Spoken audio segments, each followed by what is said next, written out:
An Evening at the Movies is a proud member of the I Did Not Make These Rankings podcast network.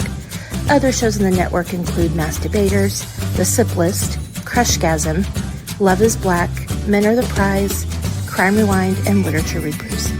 You can find out all about our shows and more at idnmtrpodcastnetwork.com. Happy listening.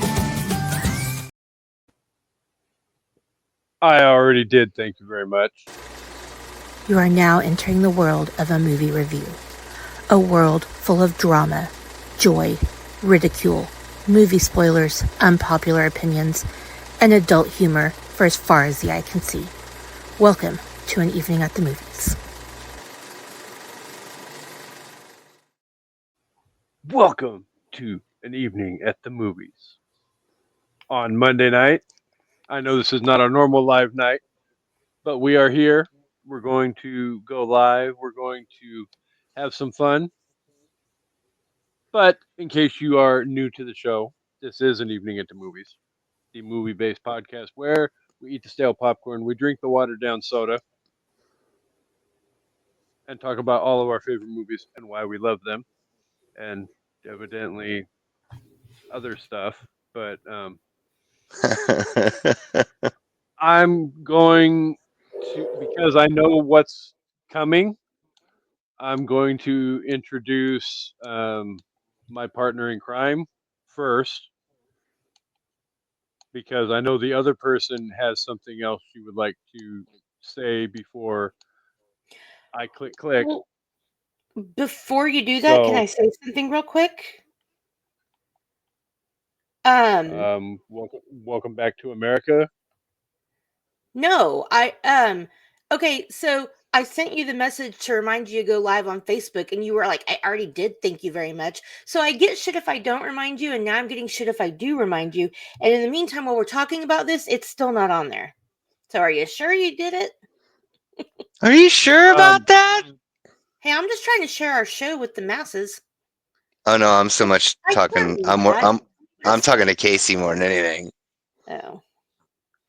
I do not see it live on your page or An Evening at the Movies page. So. Right there. Yeah. All right. Well, whatever. I know it's live on Twitter, but I don't know about Facebook though. There it is. And yeah, I'm not reminding you anymore. So this is my official done with reminders because I'm damned if I do and damned if I don't. So you're on your own, kid. I was doing it when you sent the message, so.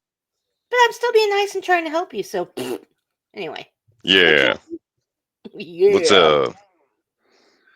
So, Isaac Hayes is with us this episode. Chancey Greif is with us this episode. Welcome back, Chancey Greif. Hi. No dramatic pause this week? No. Oh, okay. No. I have a feeling all the drama is going to come later on in the episode anyway, as this progresses between this incriminating evidence of my apparent conviction by association. You are guilty by association for sure, but if I'm going down, I'm taking you with me, Chance. Okay. Y'all just gotta stop wishing bad things to happen to me. I didn't wish for shit. Yeah, this time you didn't, but you still spoke it into the universe. Nah. And, well, okay, so for those of you who don't know, we are fresh, 24 hours removed from her return to the great state of the United States of America. Welcome back to the country, Amanda. Just barely 24 hours. I got home about this time last night, actually, a little bit later. So, yes, I am exhausted, but I had an amazing time. Went to see the Eras Tour in Toronto, for people that don't know. And I ordered, my cardigan came while I was gone, my Midnight's cardigan, so I'm wearing it. It's very soft, and I'm staying warm. I guess I'll just go ahead and get this out of the way. So, For everybody that's been following the show, you know that I hurt myself earlier this year on vacation after both Casey and Chancey jinxed me and basically said I would get hurt. Gypsy curse. Gypsy curse. So, of course, this whole year I've been blaming them, and, you know, not really their fault, but also they're the ones that put it out there. Well, last week when we were drafting and letting people know, what I was doing, Chancey only said it in the comments. He said, I'm resisting the urge to put out any gypsy curses, but you still put it out there. But mostly, this is for Casey. Wishing bad things to happen to me, and they almost did. Chancey, you want to roll, or Casey, you want to roll back the tape for the people who weren't watching the drafts last Tuesday? I mean, Chancey can roll whatever he wants to roll. I mean, Well, he roll a doesn't big fat have one. the tape. You do. Roll that beautiful bean footage. His favorite thing is to tell everybody we know that I'm going to a concert with somebody I've never met. And it's like, that's not really the full story. Like, we have FaceTimed many times. We have talked for hours on video chat. Like, it is weird. Can I add one more honorable mention to my horror movie list? Taylor Swift Eras Tour. Amanda gets killed in Canada. Jesus Christ. I rest my case. In case you were wondering if there was any doubt about whether or not he said anything terrible, he did. Called it a movie. There was no gypsy curse spoken into effect that came out of my mouth. With someone like me, you can't even speak the ideas out there. I have one follow-up, though. Compared to what we said in February, that was not even close to a fucking gypsy curse. No, nobody said I was going to die in February. Let's be real about that. Y'all were talking about falls and breaking bones and shit. Nobody was putting the D word out there. Shit, you're like up in the ante every time I go somewhere. I do have a follow-up question and here. I was talking about a bad horror movie. Well, luckily for me, that movie's not getting made. What you got, Chancey? But did you die? I did not.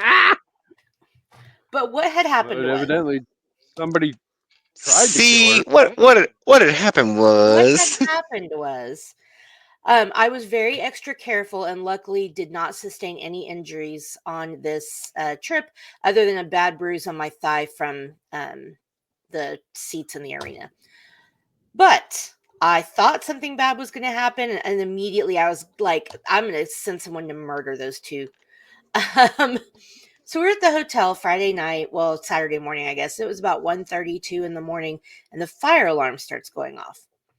Now we're up on like the 12th floor of like a 30-story building. So, we weren't at the top or anything, but I was like, okay, what's happening? And then I've never had this happen before. It doesn't surprise me that this is a thing. I just never thought about it. But there's a loudspeaker in all the rooms, and the manager comes on and he's like, I need your attention, please. I need your attention, please. Like, he's really, really urgent. And he's like, we've got an alarm and we aren't sure what it's for yet. We're investigating. All the elevators are going to be disabled until we figure out what's going on. Please stand by. And I was like, okay. This is a little weird, but maybe it's a false alarm. Maybe, it's a drill or something. Like, let me hang out. And then the whole thing went on for probably about 25 minutes, which doesn't sound like a long time, but when you're hearing like a blaring alarm at 2 a.m, it's a long time. So then he came back and said the fire department was on the way. And that's when I was like, maybe we should start like putting on some clothes and some shoes and, because it was like 35 degrees. And he's like, the fire department's investigating. The elevators are still not working. And by that time, I was getting up and I was getting dressed and I was about to wake up my friend. And then he came back and said, we're in the clear. So that was fun. And then walking up to the concert, some just bitch. It took everything I had. It was like plowing through the crowd. And she was like holding hands with like two people behind her, like young girls in their 20s probably. but she was pretty big. Like, she was really tall and just like big boned, not like, but just she could get through a crowd. It's kind of like George. He can plow through a crowd and nobody's going to stop him. And she was just like, excuse us, excuse us, excuse us, and going really fast. And she straight up elbowed me, and I almost fell down. Luckily, two people like helped keep me from falling. And she was still walking. And she was like, "Oh, are you okay?" And I was like, "Yes." Luckily, that's the closest that anything bad came to happening.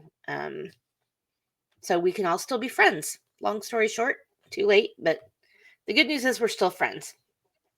Even though Casey put out in the universe that I would die in Canada. And so did George. Came back with all my organs, didn't end up in a bathtub full of ice or in anybody's trunk. I'm good. You don't want to know why that was?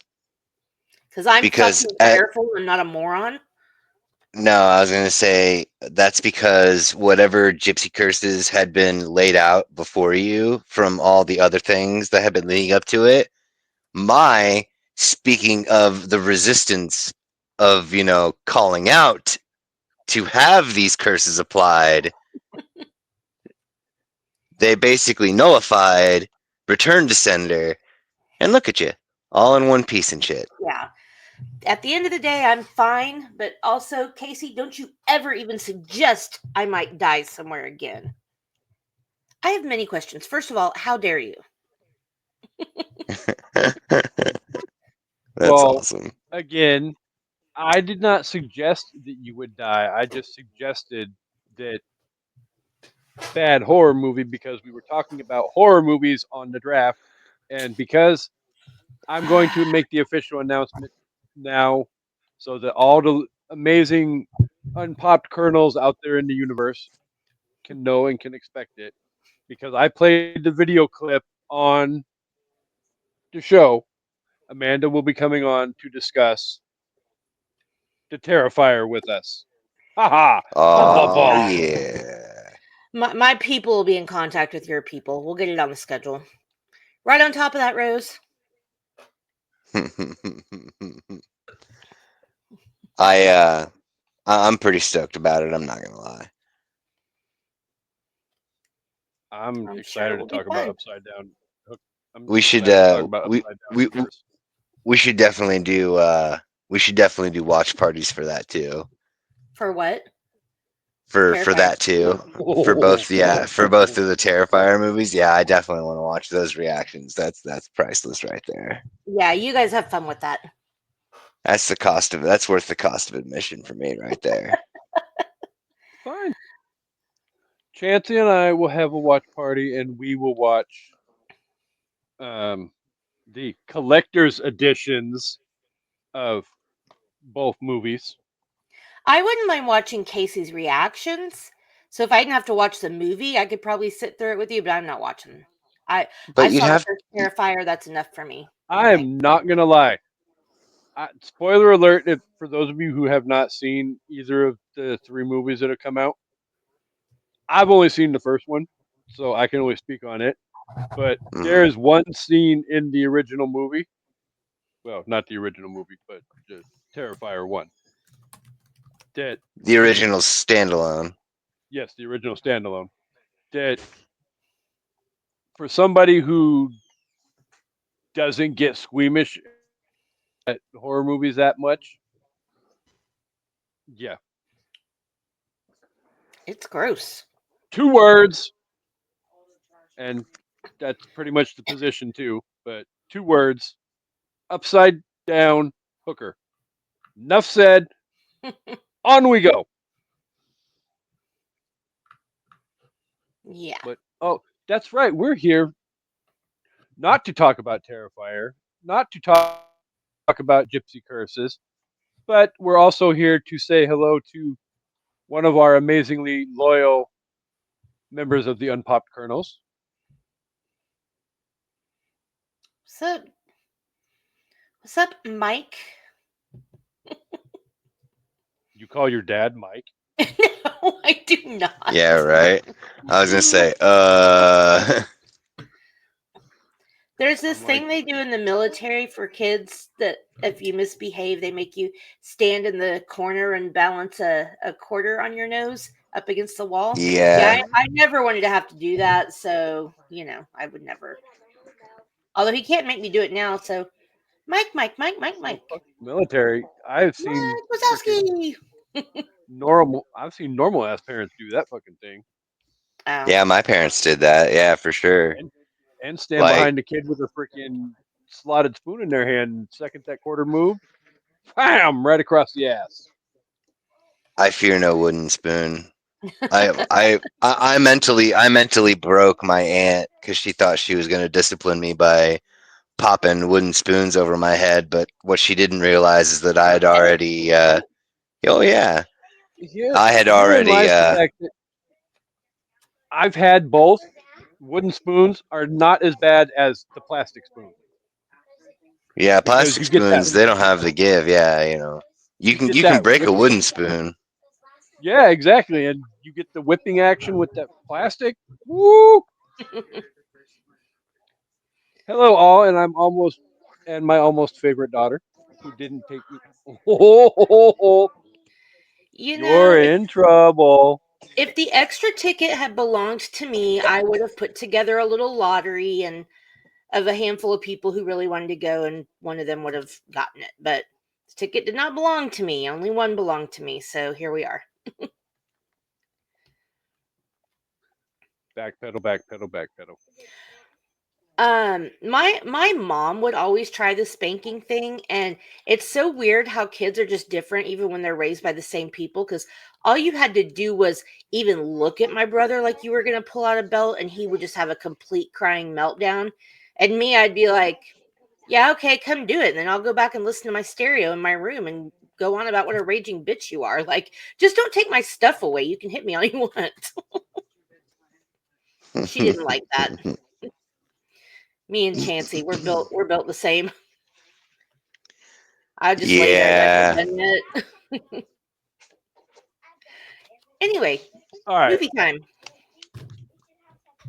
we have a purpose here tonight, and we're going to put Thanks-Grisham Month to bed once and for all. Not that it's been a bad month. I'm just saying we're I'd like to going put to some of the stars of this movie to bed. judo. My bed. Sorry, what? Mhm. For those of you who don't know, Amanda has a hardcore crush on John Cusack and Gene Hackman, and Mhm. Jeremy Piven. she has a long He'll list of give a shit. ex-lovers. And actually, I not in this movie because he was such a dick, but Cliff Curtis is someone I have a crush on too. I think he's so handsome. But in this movie, he was a dick. Anyway, the movie we're talking about. Is Runaway Jury. Woo And woo. for those of you who do not know, Runaway Jury released on October 17th, 2003, was directed by Gary Fleder, was released by 20th Century Fox, had a $60 million budget. What are you talking to? Oh, I was trying to do that in my Winifred voice. The I smell children. I was like, I Had a hear $60 children. million budget and a 80.2 oh an $80.2 million box office. If you would like to Nice. watch it and you have not watched it, what the fuck? But if you would like Yeah. to watch it and haven't watched it, you can find it on the Paramount Plus. And now we're going to play everybody's favorite An Evening at the Movies game. If you say so. Um, welcome back to hey, whatever. Welcome back to the country, Amanda. You can go first. Okay. Um. No spread either. Okay. Chancy Greif. All right. I never asked for the spread. I I'm said that Chancy Greif, good. not you. So I'm I'm okay with not. it. I'm okay with it because I think I think I got a pretty good plan for this week. Okay. Okay. Okay. It's a bold strategy, Cotton. Let's see how it plays out for him. Yeah. I feel like this one had to. Well, I mean, we're gonna get into it, but I feel like viewers either really loved this movie or really didn't, because while I adore this movie, some of it is unrealistic to the point of almost laughable. That being said, I'm gonna guess it did well both ways. I'm gonna say 79% for the tomato meter. No, for the popcorn meter, sorry. 79 for the audience score, the popcorn meter. And I'm going to say 72 for the tomato meter. Maybe, yeah. No, that's fine. I'll stick with that. Might be a little higher, though. So 72 and 79. Yep. Okay. Chancy Gray, what would you like to guess? Well, that Don't you dare say kinda- $1, Bob. Yeah. that I was gonna say, well, that kind of fucks me a little bit there. So my Good. original idea was gonna be like, one end of the spread was gonna be for the tomato meter, and then the other end was gonna be for the audience meter. But Amanda, kind of shanked that portion there. So I'm gonna go with 72 as well for the tomato meter, because I was gonna go 70 to 75, but when she said 72, I was like, you know what? That tracks. I could see that. I could see that. That tracks. I could see that, but I don't think 79. Nah, I'm thinking like 70, 72 in this case for the tomato meter, and then like 75 tops for the anything else. Cause like, I think that this was like a unilateral type thing. Not like no varying discrepancies as far as like how we've usually had it, where one's really way big and the other one's really way little, and we're way off all the way around. No, I figured these would be close. You definitely went closer than Yeah. I thought, but I figured they'd be in the same ballpark. 2% differential between the two. Oh, okay. Well, then Chancey's Oh. going to be closer than me unless we're in the wrong Direction. bracket. Right. All right, let us know, Casey. Okay, so the tomato meter is a whopping 72%. What? Nice. Boom! Roasted. Nice. That's not what that means, but okay. The audience meter is a whopping 74%. Oh, Fuck yeah. you're a Fuck cheater. yeah. I'm just kidding. I was gonna say, Either says way the you look at it, person. Yeah, I was gonna both say, of you says the were- person that went dead nuts. She got it dead to rights.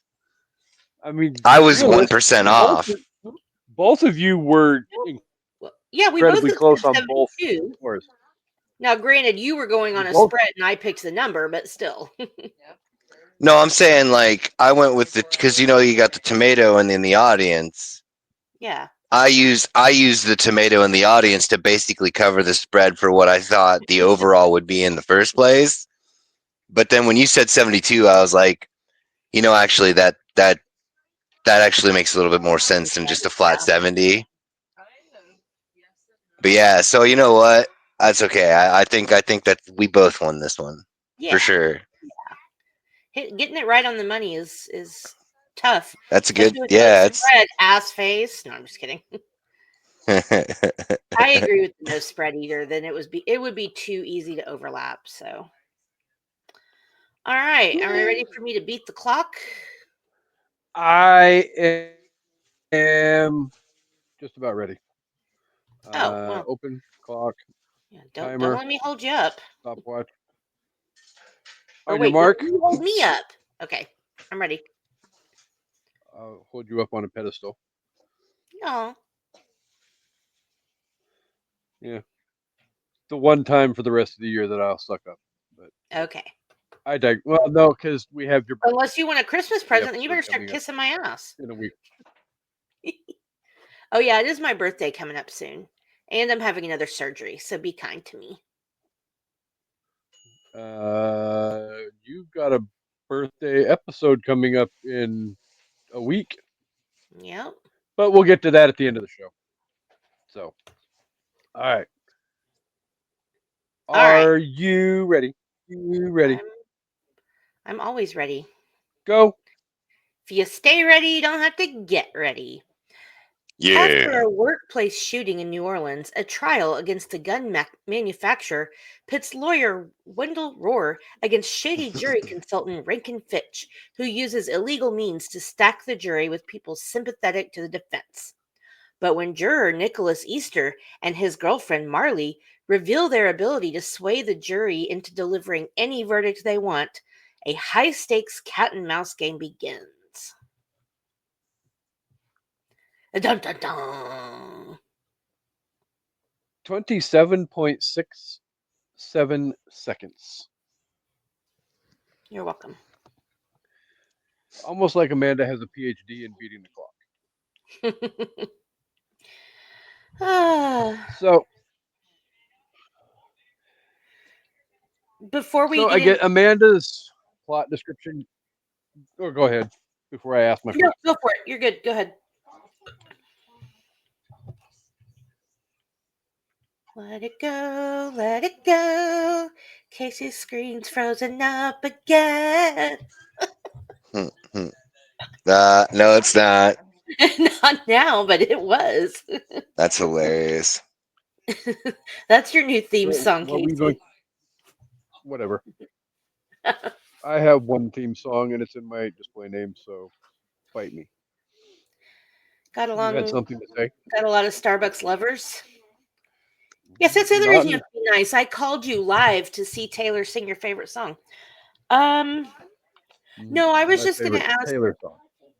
Well, yeah, before you got into the questions, do we want to talk about the gigantic glaring difference between the book and the movie, or do we want to save that for later? Go ahead. We can do that. Okay. Have you read this book, Casey? Yes, when it first came out. Okay. And Chancey, I'm not being rude. I don't even know No, who I you have are, not. John Grisham. So No, we've had this conversation. I feel like we can't. have. Yeah, I can't see I have a hard time with nonfiction because That's I right. look at the That's right. words That's right. literally rather than the painting of the picture. Yeah. Well, I just didn't want the audience to think I was being a bitch. Broad. Like, why didn't you ask Chancey if Look. he read the book? Like, because I already know Chancey didn't read the book. Yeah, I was Same gonna to say. have. Side. So really the only difference, other than again what we get with all the Grisham movies, as far as more character development, more legal detail, blah blah blah, that's the same with pretty much all the movies. Yes. This one went completely different from the major plot story. And even though I say major plot story, I feel like it takes a back seat to everything else going on, and we'll get to that. So in Runaway Jury, basically, a woman brings a lawsuit to sue a gun manufacturer for the wrongful death of her husband, who was killed in a workplace shooting. So everything else that happens is the same, but in the book, the only difference is it's a tobacco company instead of a gun company. I think for a movie, well, so there's a few things. The movie started out to have the same plot as the book, as far as it being the tobacco companies, but in the meantime, Inside Man came out. And so then it was like, okay, well, and that's the Russell Crowe movie where he's like a whistleblower Yeah. to the Yes. tobacco companies. I know you guys probably know. It's just, letting the people know. But so Inside Man had come out. And then also by the time they made the movie, because I think the book was written in 97 and the movie came out in 2003. So not a lot of time, but enough time where by 2003, we already knew about tobacco. It wasn't this big conspiracy anymore. We knew, that all the poisons, toxins, whatever are in there. So it wouldn't have been as big of a, I think this being just a couple years post Columbine and, having the other movie, I think they made a good decision changing it. I think it was more prevalent for the times we were in. Um, I think the tobacco story is really, really good in the book, and I think it would have worked well as a movie as well. But I think again, because it wasn't a big secret anymore, and because we had Inside Man, and that is why they went in a different direction, was because Inside Man came out. So they didn't want to Well, be like piggybacking. because Yeah, you makes also it makes have to sense. Yeah. remember too that I believe the book came out right about the time that uh, President Clinton was really pushing hard his agenda to up taxes on all Cigarette, tobacco products. remember? Yeah. So yeah, I mean, I remember succinctly because it was my bad habit at the time. But you, when I started my bad habit, it was like $2 a pack, and shit jumped to like eight, $9, $10 a pack, almost over fucking night. So Yeah, it's a little crazy. Um, and so Yeah. my dad just commented, I hated that the movie didn't take on tobacco. He said, just me, but it oh disappointed me for some reason. I definitely get that, and I agree, but like, I think guns were more timely because it was after Columbine, and you know, we had just had that Russell Crowe movie that I think was nominated for Oscar and shit. So it was like, you know, yeah, got to separate yourself from the pack a little. It really works with the gun thing, and I think you're a little when the big twist is revealed, you're more invested because it didn't just affect not that the tobacco thing only affects one person. The book, it's Marley's dad died from lung cancer because he didn't know. And mhm, and I think for a movie, you get a lot more sense of empathy and camaraderie, or not camaraderie, but like it means more to you because you're talking about this shooting that killed like 12 people, and then you get the big twist where their reason for doing it was her sister was killed in a shooting, and their town went bankrupt trying to sue. So I felt like it worked a little better on a blockbuster type movie level than the tobacco would have, but that's just me. which which I love when you say blockbuster because if you actually look at like, even like the box office numbers for the four movies that we did this month, is the one movie of the four that had the lowest box office number out of all four of Yeah, them. And I mean, which we'll get to it surprises me at in the the cast, review. but We'll get to it at the review portion of the show, but I honestly feel like this is probably the best of the four movies that we discussed. I don't agree it's the best, but it is my favorite. So yes, I will discuss that during my review as well. Of the four we've talked about, it's not the best movie, in my opinion. But it's the one I again, There's Client and this one are the only ones I've read the book more than once. So clearly I love them both. it's a close competition between all four because I think all four movies are great movies, but For I sure. digress. So, the first question I have before we get into our likes and our dislikes and dissecting the movie deeply that way, um,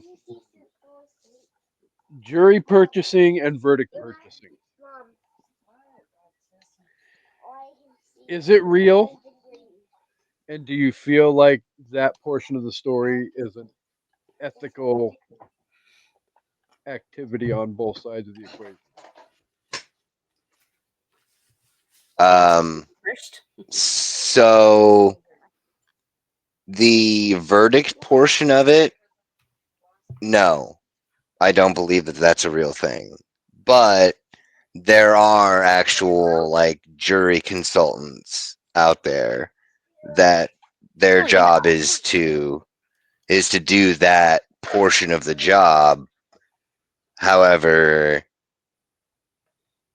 uh no, I don't think that Gene Hackman from the movie, I don't think that exists in like, in the wild, so to speak. And I'll go into that when I kind of have a feeling that Amanda and I are going to have an overlap on this again, so I'm going to wait. I think it should probably be. I'll probably go last at the second half of the.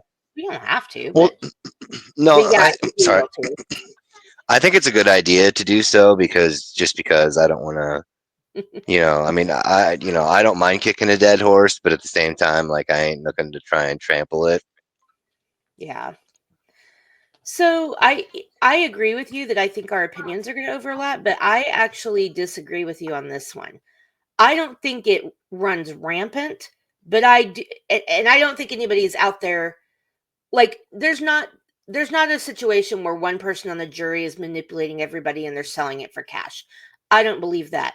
Do I believe there are people out there intimidating jurors and trying to sway people into certain verdicts? Absolutely, I do.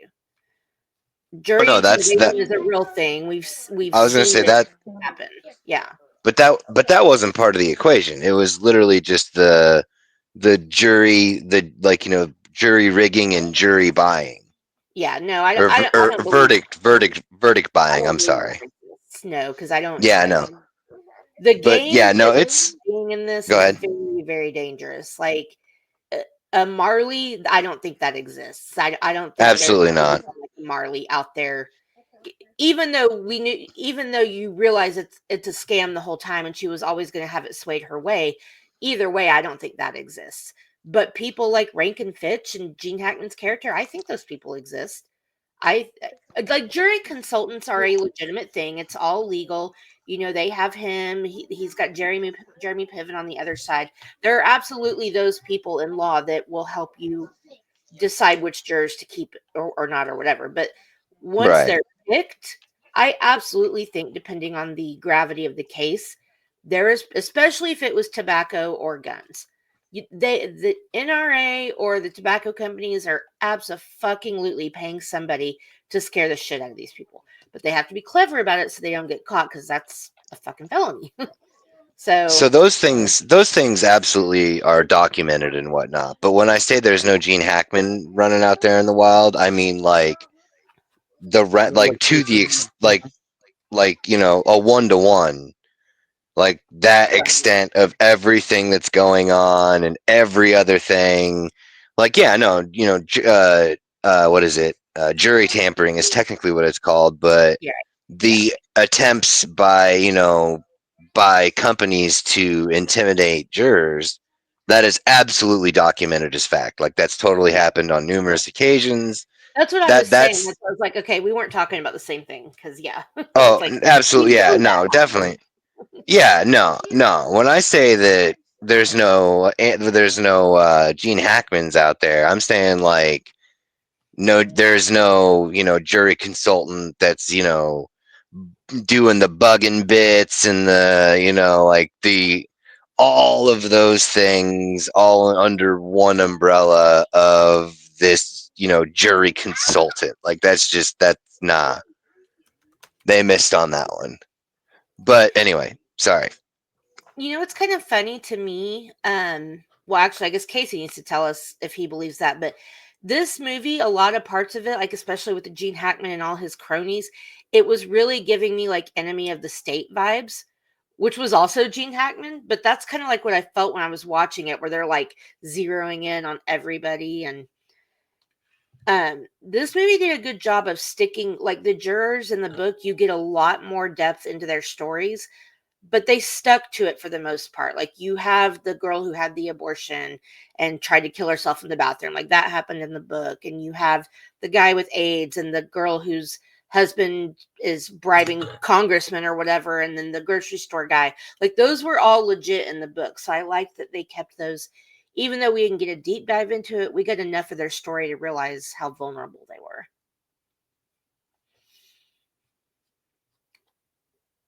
Can't hear you, buddy. There you go. Let it go, let it go. Casey's on mute again. Surprise, surprise. But that's my favorite portions of the movie, though, is the fact they, as far as like, especially with the jury character aspect of it, they really stayed very truthful to the book, Hmm. and you still got all of that information that helped, you know, build, you know, the in-depth portion of the story. Because at the same time, I'm gonna agree with you guys about the whole, buying verdicts and blah blah blah blah blah and all of that. Yeah, probably not. But I mean, there's a reason why if, you know, you're a registered voter, and you get your jury questionnaire in the mail and have to fill out all that freaking background information, that because these high dollar freaking lawyers are sitting there, going over all this information and analyzing whether or not they feel like you're going to be a good fit and easy to quote unquote manipulate's probably not the right word, but sway Right. time for, you know, Well, and they're looking to see if people are being truthful when it comes to those questionnaires. Like, the way it's like she's clearly got an agenda, and all they're doing is studying her body language, her facial expressions, her tone of voice. Like they have people that are so qualified to study these things that they Mhm. can almost without failure tell you what, obviously it's not foolproof, but like it to me that would be an insane job. Like how would you do? I mean, you'd have to be like I think you have to be a lawyer, but I feel like you'd have to have like a psychology background too. Like to have that as your job, I think would be so fascinating. Oh, yeah. Well, I don't even want to even imagine what guys like Rank and Fifth were getting paid by his Yeah. employers, but I'm sure he was making a high dollar salary for I what would he say does. five. I would say 5 figures for a billable hour. Yeah. Well, he even talks about that in the movie when he's like, asking for more money and they're kind of complaining and he's like, "Well, let's talk about this number, 300,000. It's the number of people that die every year from your gentleman's product." And he's like going back and forth. He's like, "Or we can just talk about the number 1 because that's all it takes. That's all they need is one win and you're all going down like a stack of dominoes." So, how Right. much money is worth not getting that number, that 1? It was Yeah. I liked that scene. I thought that was a really interesting way to, like, put it in perspective. Yeah. Yeah, but that's like He's like, real "I'm though. Like, valuable, fuckers." no, I mean, like that's actually like a real argument though. Like It is, yeah. how that one. I mean, literally that's the tactic. Like That's all it takes, and yeah. Um, for it sure. reminded me a lot that those scenes reminded me a lot of Devil's Advocate too, where you get that scene with Keanu where they bring him in to, help pick the jury, and watching that and then watching this, like, with Jeremy Piven and then with the Gene Hackman character, I'm like, "Man, that's just so crazy how people can, like, read you so easily." Yeah, it's It's talent. yeah. I mean, it's really it takes a lot. Like like you were saying, psychological element. Also, like even like sociological element. Mhm. Like sociologists would be good at stuff like that. But to be fair, you gotta understand that people that do this legally, like the Jeremy Piven character, are different than the people who do the illegal shit, like the Gene Hackman character. You don't go into knowing all of this shit about their past. If you're a lawyer and you're picking a jury, you know the bare minimum. Hello? Am I still here? Uh, Did I got put on the big screen. Um, like you don't know, like a regular person doing that would never have known about Ricky and her, affair and her abortion, and the person by her side wasn't the Baptist minister. Like, you don't know shit like that unless you're breaking the law. Right. So yeah. No, yeah, you're right. I mean, like that was like I don't know. I would say that was uh part of my main gripe, but I don't want to. I'll wait. I'll wait for that. You're on mute, Casey. Casey's muted again.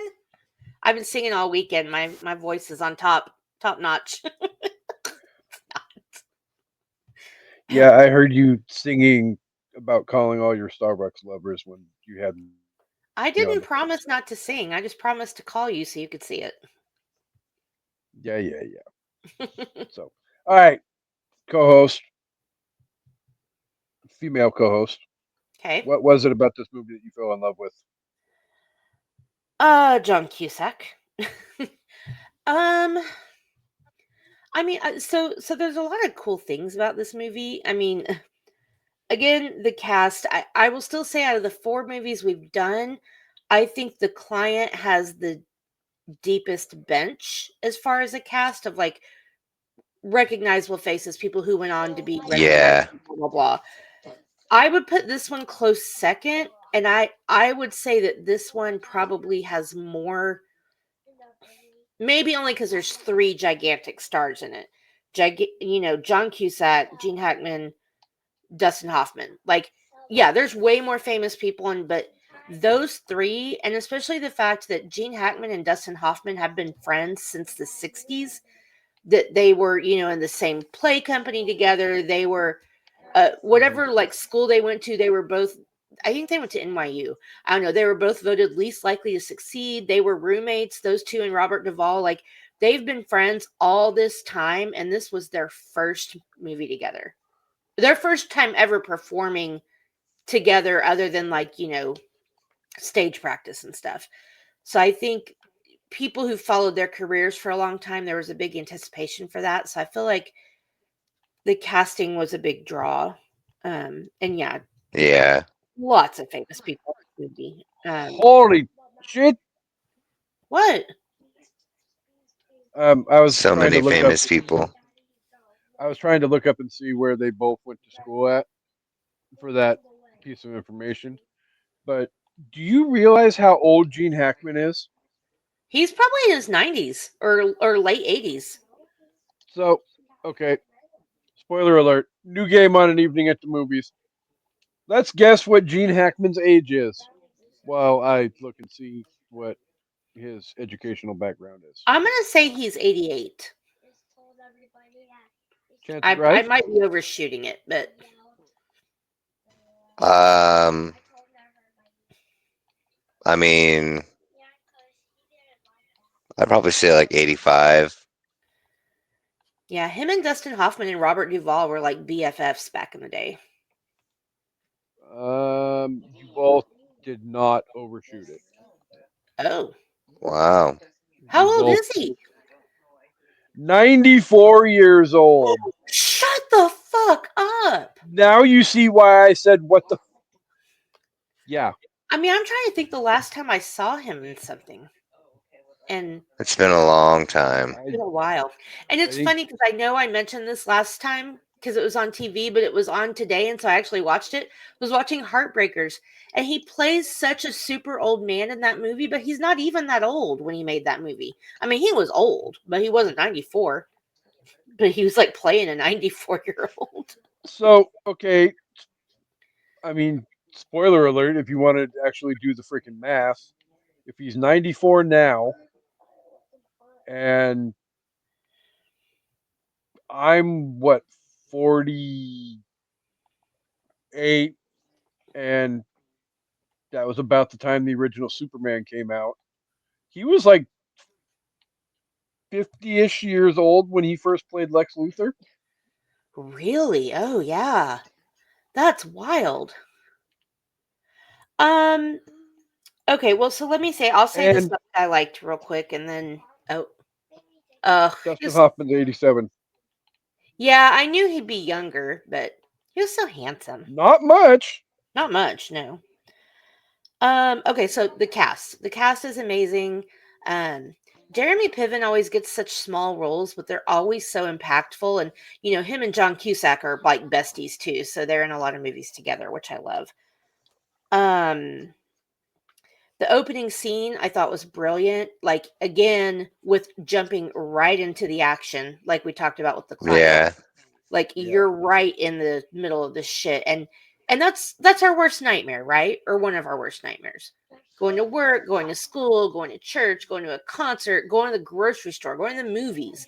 Like that's Going your to biggest Walmart. fear. Is you're just going to work one day and you get murdered or you get shot or your building gets hit by a plane. Like there's just so much to be afraid of, and they really, for the short scene that it is, they really, really capture the terror. And like the first time I saw it, like that's how I imagined Dylan it. McDermott. Huh? Dylan McDermott. Yeah, I love him. I know, Sadly, right? get very much screen time. Um, He didn't get very much, but he made an impact in that 3 minutes he was in the movie. Well, I wouldn't say that it was him that made the impact as much as it was the bullet that made impact with him. God damn it! I But he opened the did door because for Chancey to walk through it on that it one. it was so relatable that he's in his office. He's this high-powered businessman. Oh shit! I've got to remember this song for my son's birthday, and I can't believe I don't. And so him and his, admin are just sitting there working through it, and then all of a sudden they hear, like, they made it feel very realistic for the very short scene that it was, and I feel like they were really good at conveying the terror without without sensationalizing it. Hey, Chancey, I have a message for Yo. you. Yes. Oh, that's not it. That's it. Ouch! Ouch. It's like For every time why ouch? we bring up Eh, Nirvana, and Chris goes, "Hey man, nice shot." No, stop it. Well, wait. Actually, that's not what that's about. Hey, man, No, nice I'm shots saying about Bud Dwyer. no. Oh, yeah, yeah, yeah. Oh, Like yeah. I get you now. Yeah, sorry. yeah. No, you're good. You're good. I was immediately thinking about the actual song that's about Bud Dwyer. Hey man, nice shot. Okay. Yeah. Um, I feel okay. So Nick Easter, one of my favorite Grisham characters. I love how charming and like coy and clever, and he can be a little snide, but also he's just very, very persuasive, which is why he was good for that. Um, it was good for him to be on the inside instead of Marley. Marley was clearly very cold and calculated and emotional about why they were doing it, and rightfully so. He was too, but he was able to keep his cool and definitely, he's a really great character, and John Cusack played him perfectly. So. simplest Um, idea. Top 5 Grisham characters. huh? We I said should, simplest yeah. idea. That Top would be a good 5. one. Because I don't know if I would put him or Jake Brigance at number one. Ooh, Dude, come on. That's fucking. All That's, I gotta say right. All both right. because, All or right. maybe All Carl right. Lee. All right. I'd say Carl Lee because he had the guts to do what I probably wouldn't have the guts to do, but would have wanted to do. So, oh, and I don't think we said this. This is totally off topic, but on topic. Anybody that's listening that hasn't been following us for a while, and you're like, "Why the fuck are y'all doing John Grisham Month and not doing A Time to Kill?" It's because we've already done it. Yeah. Okay. So, yeah, spoiler alert. I mean, you don't have to go back very far. I mean, it's only, I think, last summer that we Yeah, did A Time to Kill. yeah. So, not throwing A Time to Kill in was basically a unilateral decision. Like, we just did it. We don't need to redo it again. Well, yeah, exactly. Because we're not only did we do it on an evening at the movies, but we also did the book on literature review Yeah, as well. yeah. So yeah, I wanted to put that out there in case people haven't listened to everything and they're like, "Why are y'all skipping like one of the biggest ones?" That's why. Um, this movie, I feel like compared to the others that we've done, I feel like the law actually really takes a back seat in this one. Not as much in the Shit.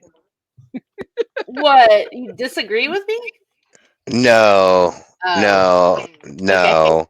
I was like, I figured you wouldn't Backseat? agree. Are you talking like the back seat in the like the world, like the Guinness Book of World Records, fucking longest fucking limousine in the history of limousines? Like what the Yes. fuck? And But here we go with Chancey Meltdown. okay, No, don't do it no, yet no, though. Hold on no. to it because I'm I'm I'm clenching. I'm clenching. I'm listen clenching. in that. While I say that, I'm saying the law takes a back seat. Yes, very much, but not in a. To me, it doesn't make it a bad thing in this movie because this movie is really more. No, no, we're gonna get I'm there. But okay, the thing that most John Grisham stuff has in common Scissors. is that his themes are clearly very much the legal system is easily manipulated. That is the theme through all of his books, no matter what they're about, is the legal system is routinely manipulated, fixed, rigged, whatever you want to call it. That's his thing. In this book or in this movie, I feel like if they hadn't put the law on the back burner as much as they did, it would have been so unrealistic people wouldn't have watched it.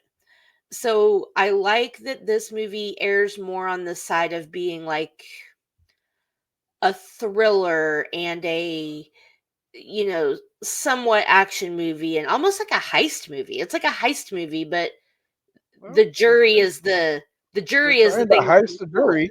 Yeah.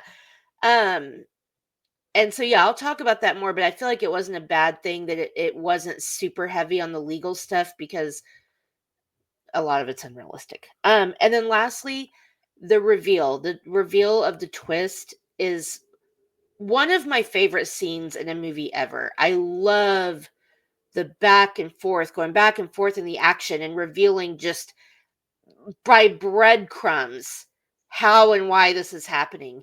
And then when you get to it and the guy runs out of the house and he's like, don't wire the money. I'm like, yes, fuck you guys. It's too late. Um, I thought that was shot really well, and I thought it was a really good way to interpret all that and keep you on the edge of your seat, um, but and not like bog you down with information. It was just, I love the way that was shot. That's probably one of my favorite things about the movie. So, yeah, I mean, I think that's about it. I thought it had really Chancey. good pacing, which can be hard in a Grisham movie as well. Yeah. This one didn't really ever feel slow for me, so I liked that I too. will. I was just say I will agree that this definitely did have, better pacing than most. Yeah, for sure. Yeah. Definitely better than the Pelican Brief and um Confirm. yeah, and it's not to say that those were bad. It was just like, this one really you felt in my opinion, you felt very engaged the whole time. There wasn't a lot of downtime. That So, scene Uh, between Rankin and uh Wendell in the or, bathroom was fucking oh phenomenal. my god, I was on the edge of my seat the entire time. that is probably one of my two favorite scenes in the whole freaking movie. Yeah, me Them too. just sitting there going back and forth at each other like freaking jackals. Whew. Yeah. And oh, so that version of so let me tell you real quick, since you haven't for I don't think either of you, or at least Chancey, you haven't read The Firm. That no. I have. that is the that is the character you get in The Firm for Yeah. uh what's his name? What is his name? It.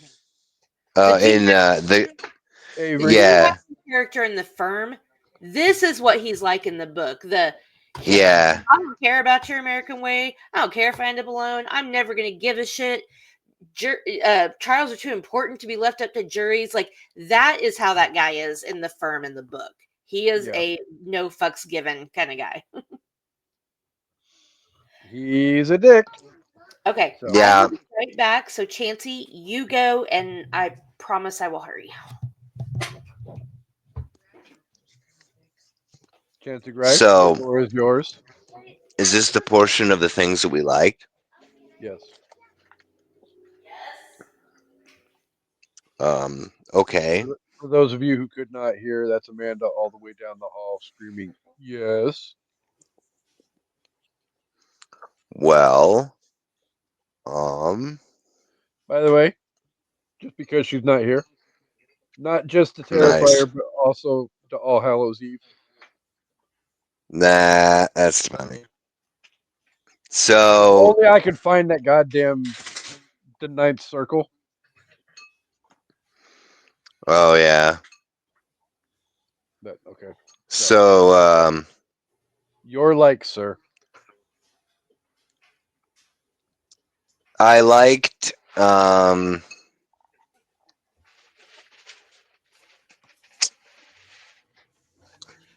I liked that, Sorry.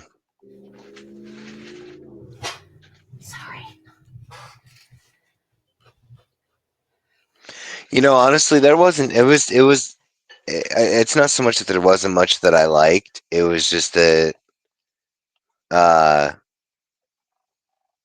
it was a bit of a tough watch. Like for me, I had to watch it twice. Once in order to, kind of, brush myself up on, because I don't think I had actually seen that particular Grisham film. But like, once was to kind of get the idea, and then the second one was to kind of watch it and separate it from, uh, like real life and or anything that's supposed to be like any of the other John Grisham films that either have been seen or discussed as far as like the books and whatnot. Because I mean, honestly, like for me, like there was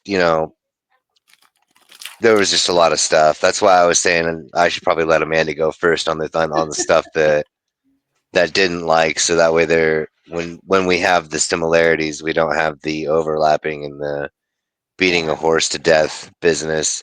And I hate saying it in the sense just making it seem like there was nothing about it that I liked, but it was just like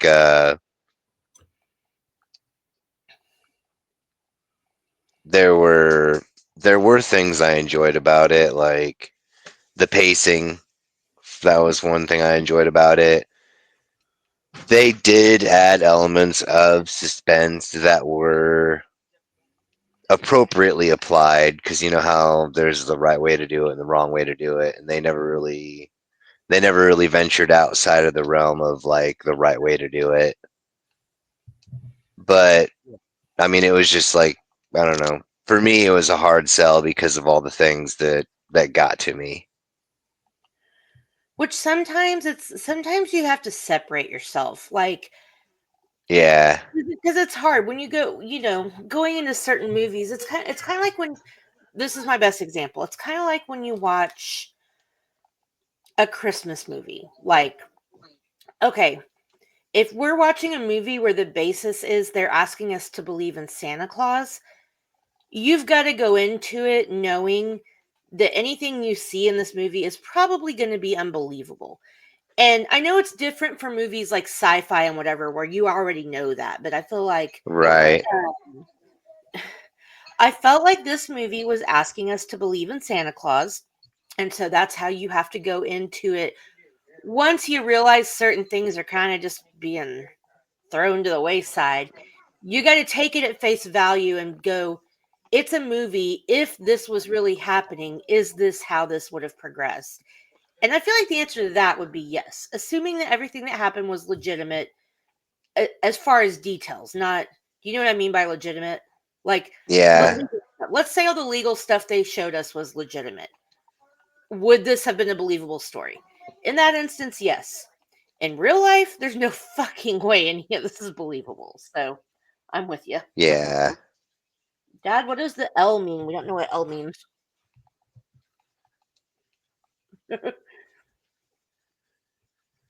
Casey, what about you? What did you like? Mike, read it. uh, Mike. Two of my all-time favorite actors are Dustin Hoffman and Gene Hackman. Um, and like you said a minute ago, with this being like the very first time for them on screen together, I mean, what the hell took you people so long? God damn it! I know, right? It's like other people, you know, have had their moment on screen together. Why did it take those two so long? Okay. um, I mean, to me,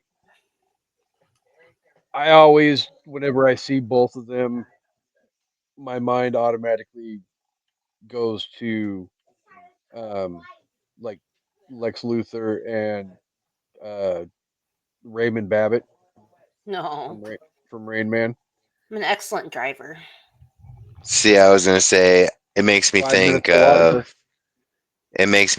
of Lex Luthor and Mumbles from Dick Tracy. Oh my God, he's so good as Mumbles. That movie is Almost so the same fucking thing. underrated. I will die on that hill. I agree. I will die with you on that hill. It is a Yeah. very underrated film. It is so good. One of my favorite movies growing up. For Hashtag real. coming soon on an evening at the movies. I don't know why we haven't done it yet. I was surprised to have heard that it hasn't been done yet. I'm surprised they haven't tried to remake that. Just like Howard Oh, the don't you Duck. say these things. Those are two movies I'm very surprised. No, More Howard the Duck. I'm very surprised they have not tried to remake that, especially with the MCU the way it is. They have. I mean, they're working like it's kind of like a developmental. They call it developmental hell, Oh, where good ideas go to die when they kind of get stuck in limbo. with the is it like Howard the the Duck thing. Cleveland Browns where football careers go to Yeah, die? Yep. yeah. Fucking with Power to the Duck. Yeah. Yeah, Yeah, they've Howard the been Duck needs it. Howard the Duck's been in cinematic purgatory since that post credit scene at the end of Oh yeah. Was it Endgame? No. no, No, it was one of the Guardians of the Galaxy. yeah, I think it was Oh, Guardian. that's right. That's right. Okay. But But yeah. yeah, I mean, I legitimately would love to see Howard the Duck. I will always love Howard the Duck. It was Oh, a me great movie, too. But but I would love to see it done well too. it deserves the MCU treatment. Yeah, I I mean, we can got also Ant-Man. Can you go ahead and give us Howard the Duck? exactly, and I can at the same time kind of get behind Chansey on the whole "Don't you dare put that gypsy curse out into the universe about Dick Tracy," Yeah. Yeah, I'm with you. because there was so much about that movie that I freaking loved. It's so gorgeous. It's so aesthetically pleasing. Not to mention the performances are great. Mumbles, the best. Again, and an all-star cast from fucking hell. Hmm. So, Casey, what did you like about the movie? Before we get to the shit we don't like. mm, mm, mm. No, I mean everything that a lot of the same stuff that you already brought up is every reason why I love the movie. I actually kind of like the whole glaring difference between the book and the movie being the switch over from tobacco to Yeah. gun control. It Um, was sexier. Like in a movie in the movie version of what's sexy and what's going to get more people to watch, it was a sexier plot than going yes, after tobacco companies and talking about science and lungs and cancer and like I get it. I don't think at the time America was really ready to have their tobacco hated on just yet. Well, I but we'd think that already had was it with Inside Man. well, yeah, and again, It would have been like you doubling brought up down. with the whole, oh yeah, and it very well could have been very much overkill. And both of those movies came out really close to each other, and I believe uh, Runaway Jury actually came out after, so it would have It been the one that would did. have suffered No, because of they've it. said that's why they changed the plot. Like that's documented. That's not me guessing. That has been said. I like it in the so my dad said I like the tobacco angle in the book, but just me. I do too. And I thought the book was really interesting. Oh, I I think it read really fast. It wasn't boring. I just feel like because of Inside Man and because of Columbine and because of just society, I think the gun thing was more timely. and you easily could get more real and raw for more of the audience than. Well, I'm not 100% sure about that either, but The higher the body count, the more emotional you can get. And this one is, even though it's only her suing because of her husband, you know that the body count was like what 11, 12 people and multiple injured. And then, when you yeah, get to the twist, it's a high school that got shot up. Like that definitely appeals to people more. And again, because not saying this is right or whatever, people judge smokers. So it's not as easy to feel sorry for someone who died from lung cancer, even though they didn't know about the harmful effects. I think because when this movie came out, people already knew that. It would have been harder for people to feel that empathy because people are assholes. true. Yeah, I think yeah. um, the, the only other point that I don't, well, I think it's kind of got brought up, but um, I just want to echo the fact too that fucking Jeremy Piven, aka Ari Gold, is a fucking gem. He is Like so amazing. from the day I freaking first sat down and watched Entourage, I fell in love with that man. Oh, I fell in love He with him could after do. PCU. I hadn't seen PCU yet at the time, Oh, gotcha. PCU so is a but classic. I mean, I still to this day, what fucking 20 years later since Entourage started, I still go around telling people hug it out, bitch. So Entourage was great. Jeremy Ari, Piven's just like one of those guys that gets like he can be a tiny role in a movie, but he always leaves his mark.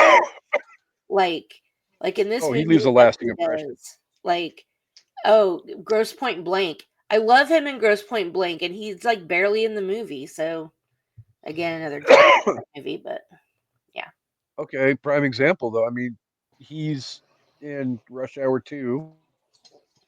Oh Towards the end yeah. of the movie, he's the fashion clothing store salesman that is dressing Chris Tucker and Jackie Chan. I mean, I'm sure everybody's seen the fucking clip. You know, he Yeah. just goes on this long whatever, and like literally Chris Tucker and Jackie Chan are both sitting there like whatever. I mean, he has that ability to just pop onto screen and just steal everything. I mean, oh my god, old school? He's so great in old school. He's such a Yes. douche. And he was also in Say Anything and Serendipity, which are John Cusack. It's kind of like John Cusack always seems to bring Joan. I'm surprised she wasn't in this movie. And Jeremy Piven, Oh, his his sister sister. and his bestie. They're like always with him in these movies, Yeah, they are. and I'm not mad. Yeah. Gross Point Blank is probably one of my favorite John Cusack films, Mine too. for sure. I love old school. He's like, "This is me leaving." Okay, sorry. 1408. Is Jeremy Piven in 1408? I guess No, John Cusack is though. Oh, well, I know. Okay, I'm sorry. Oh, Jeremy Piven is Yeah. also in The Family Man with Nicolas Cage, and he's like his bestie. He's so cute. Okay. Do we need to move on to the shit we Jeremy want to Piven's rank? one of those guys. Well, I mean, we may as No, well. you're I mean, right. Yeah, okay. no, we need to get Yeah, we need to get the show on the road. Okay. All right. moving along. I mean, we're rapidly running up on that time. Yes. One other quick thing I did want to mention that I forgot to mention about my likes was that I did like the angle of getting to see inside the jury room a lot because you don't get that in very many legal movies. So I did like that aspect too. Off the top of my head, the only two times I can really think about being inside the jury room like that was this movie and 12 Angry Men. 12 Angry Men. Yeah. Yeah, you don't get a lot of inside the jury room, and this movie did really well with it, I thought. Yeah, Jeremy Piven is a great character actor, for sure. Well, and if you don't know who the hell he is, I'm sure you've seen almost anything that he's ever been in. Yeah. All right. The list is long and distinguished. Let's start with an easy one. Like my And joke. this is a nitpicky one. Most people wouldn't care about this. I only care about it because I know, so it bugged me. Jurors do not sit in the jury box during a voir dire. So, just first off, I realize why they did that for the movie and it made sense, but it just bugged me because that's not how it works. Potential jurors do not sit there while they get questioned. Not important, again, just a nitpicky. I mean, I guess as much as I would like this story to be true and I would like for this to happen, the end result of this movie is an impossibility and borderlines like just fantasy. No one's ever holding gun companies responsible for what somebody does with their guns once they leave the manufacturing facility. And it's because we don't have laws for that shit. People selling them underground, and yes, I get he was trying to prove that the gun companies knew this stuff was happening and they didn't care, so they're legally liable, blah blah blah. That would never hold up. It's just, as much as I wish you could, you can't hold the people who make the product responsible for what people do with it. Like, at least not in our current That's situation. one hell of a slippery slope. Right. I mean, how it's like the old lady that sued McDonald's because her coffee was too hot. I think she should have won that, and I'm glad she did. But that did create a slippery slope for people to start. Because yeah, you should absolutely know what temperature to serve a beverage to someone, and it should not be third-degree burn hot. So I was fine with Exactly. that, but it did create this like kind of a storm of people trying to piggyback off that. It's interesting, and I'm sure we could do a whole episode just on this, but sometimes you do have to wonder, when does it become somebody's problem or responsibility for what happens with something that they create? I mean, the guy says in the movie, we made a product, the Second Amendment exists, the product worked, like, end of story. It's not our problem. And if we're talking fantasy, I wish it was the gun company's problem, because then that would fucking change something. Or you do what Chris Rock says in his stand-up: you let all the guns go out there, but you charge $5,000 a piece for a bullet. I guarantee you nobody's randomly shooting anybody. It's the best thing he ever said in a stand-up. So I don't know, I Chancey, mean, am I hitting on your points yet?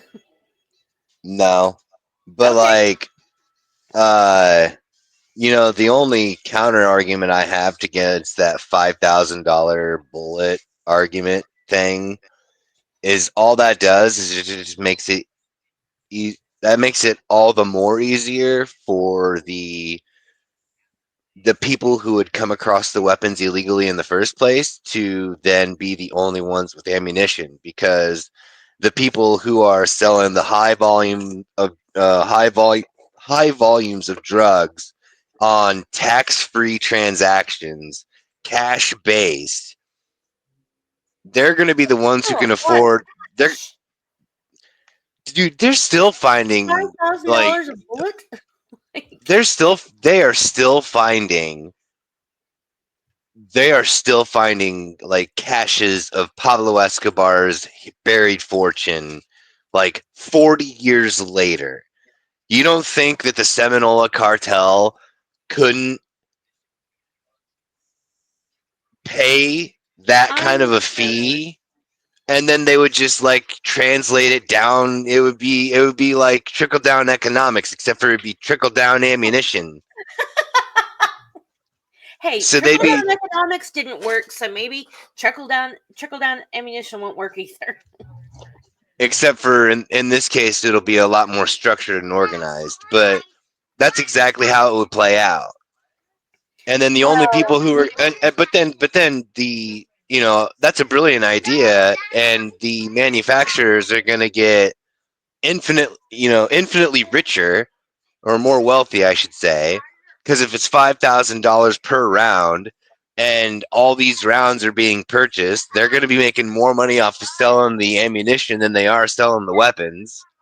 but that's assuming that you can find enough people that have the money to buy that. Like, I know that Oh, there there are are those though. people, but it's I mean, not there are. there are, but it's not your typical, you know, robber Law-abiding, living off the law. street. No, it's not the typical. It's not your 17-year-old high schooler that grabs his dad's gun and then goes to Walmart and buys a pack of ammo. Like, like as far as in America, as far as mass shootings, they're almost always white men, and a lot of them are younger. So in that scenario, I think you would get less because nobody can afford that. What you're talking about, I agree. Like drug cartels, bigger, Yeah, mafia or whatever we have. Yeah, they have the money to do whatever they want, but I don't think these, both of like this. in this movie, a jilted ex-employee, he's not going to go in there and shoot 20 people when the rounds are $5,000 a piece. He doesn't have that kind of money. He just lost his job. I mean, but that's the point I'm getting at, though, is that your point makes my point all the more terrifying, because if the average Joe can't afford to go buy the ammunition in order to be able to protect themselves with, and the lawless people who have the ability on the upper echelons of their organized system have enough capability to buy enough ammunition in order to keep everyone in their individual subsections in every locale across their country, as well as most of ours, well stocked in ammunition. That just means that the people who are trying to do the things, in the right way, aren't going to be able to afford to have enough ammunition to, let alone fill one magazine, let alone, you know, do anything in acts of defense or anything like that. It's just like, that's where it's like, I understand your sentiment on why you would like that to be the case. It's just that Well, nobody's that shooting at schools and malls and churches like that. Drug cartels aren't in here shooting up our schools and our movie theaters, but they could take over our country with what you're talking about. So I guess that's what you mean. I get I it. mean, not so much just that, but like also at the same time have enough ammunition for all the people on the ground to go and then strong arm robbery the shit out of all these areas. And then also, I mean, yeah, you're saying they're not doing school shootings in this country, but like just over the border into Mexico, uh they're doing so much worse things that would just start traveling its way north. Yeah, I mean, I'm sure, but I mean that was just a joke. But I mean, I guess. Oh, my No, bad. See, I mean, no, I you're took that okay. all literal. Yeah, I think that would be. I mean, logistically, yeah, I wouldn't know how that would all work, but it was mostly just a joke. But I Sorry, dude. understand. No, you're fine. Now I forgot what I was saying. Well, mostly just that, yeah, it would be interesting or nice or whatever if we could, But the problem is, our country needs to make more laws about how things become legal. Like, if it were up to me, assault weapons would be banned for private citizens, and every gun would have it would have to be registered like a car. Easy peasy. Like, I mean, not easy peasy, but you have to have a license to drive a car. You have to have insurance to drive a car. You have to register it with the state. Like, there's no reason you shouldn't have to do that with a gun. And law-abiding citizens wouldn't give a shit about that. We own I'm a not. gun. Would I care if I had to go do that? No. I'm not disagreeing, but just because you have to have a license and insurance to drive doesn't mean Well, I people know. actually aren't driving without a license and insurance I because know. I understand. But I feel like, I guess my opinion about stuff is just because it won't solve everything doesn't mean we should do something. It's kind of like seatbelt laws. Do they stop people from dying in car accidents completely? no. Of course not. Do they help prevent it? Absolutely, they do. Like, you can't buy Sudafed over the counter anymore because people are making meth with it. Does that mean people still aren't making meth? No, of course not. People are still making it, but they made it harder. So Yeah. that's where my heart lives. But I understand that, you know, I guess my main point is that the outcome of this movie would never have happened in real life, and I don't even know if it should have. In my heart, yes, that's what I would have wanted, but to Casey's point, it's a slippery slope unless the gun companies are participating in illegal behavior, which Right. I think it is their fault. But Yeah, I'm and all that's what aboard they're on trying to that. prove, but I don't think they proved it. And my last point about the thing I didn't like ties into that when you know, Rankin's asking, well, how did you sway him? How did you get him? He's like, I didn't. I just told them to vote their hearts. When that happens, you lose. That's the exact fucking opposite of what you're supposed to do when you're a juror. You not vote with your Yeah. heart. You vote with facts. You vote with the law. If people voted with their hearts, a lot of things probably would have turned out the way we'd like, but that's not how the law works. Like, okay, I'll No. give this as an example to get people mad at me. Um, Scott Peterson. Do I think he murdered his wife? Abso-fucking-lutely I do. Did the state prove he did it? Abso-fucking-lutely they did not. And in our legal system, you're entitled to a fair trial. You're entitled to a jury to decide your fate based on facts and evidence, not feelings and circumstance. And bottom line is they didn't prove he did it. The state couldn't prove where he did it, how he did it, and you can't send somebody to prison for the rest of their life for something you think they did. So that's why I can, am I Oh, I glad he thought he didn't was. do it? Kind of, because I think he did it, but they didn't I prove he thought did he it. was on death row. They have stayed his death penalty, I think. I think Oh, Uh-huh. but he got a stay of execution or whatever. yeah. Well, I think his execution date was still far away, but the Innocence Oh, Project has taken him on, and it sucks because I really do believe that he did it. But the problem is the state didn't prove it. Their entire theory does not line up in a timeline. And so somebody shit the bed and, messed up the case. But the thing that sucks is that's how our legal system is supposed to work. And so, you know, while you're supposed to get this big emotional moment with him saying, I told him to vote their heart, and that's how you lose. Well, that's a nice idea, lamb chop, but this is real life, and that's not how it works. No, I mean there's a yeah. reason why they'll bring court records and transcripts into the jury room and have the jury read over stuff so that they have all the facts so that they can make an educated decision when it comes to making their verdict.